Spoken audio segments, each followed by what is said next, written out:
Yo.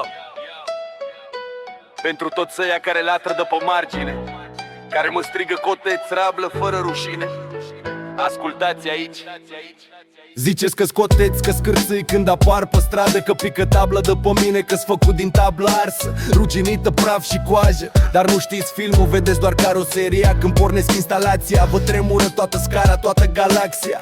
Mă faceți rablă că n-am popsea lucioasă, dar eu vin cu motorul turat, inimă nervoasă. Nu-s nou din fabrică, n-am sigla polită, dam kilometri real, nu poveste conșmizată și spoită. Tabla pică, da, cade de la bas. Când dau drumul la sub, se mișcă tot orașul un pas. Nu de rugină, nu de vânt, nu de ploaie rece, ci de la o simtoituri grele care spar pereți și trece. Voi comentați din spate cu like-uri și cu vorbe. Eu bag volum în boxe de crăpă, geamuri, porci și porbe. Când intru pe alee, nu-i liniște cu tremur. Vă cade tablă din gură, eu doar dau din număr.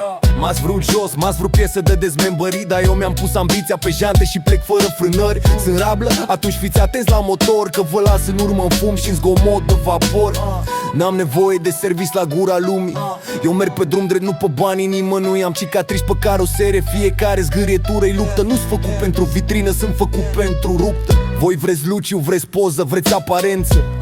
Eu vreau respect pe frecvență. Când bag basul în podea și vibrează asfaltul, înțelegeți târziu că nu-s eu problema, e nivelul coteț, da.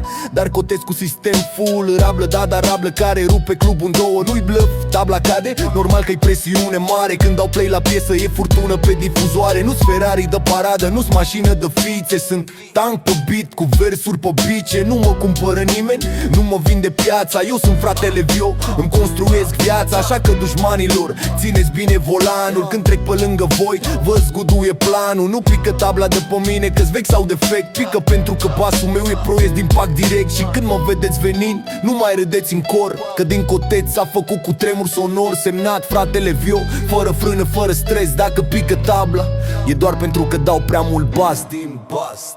Eni frenu, Eni frenu, Eni frenu, Eni frenu.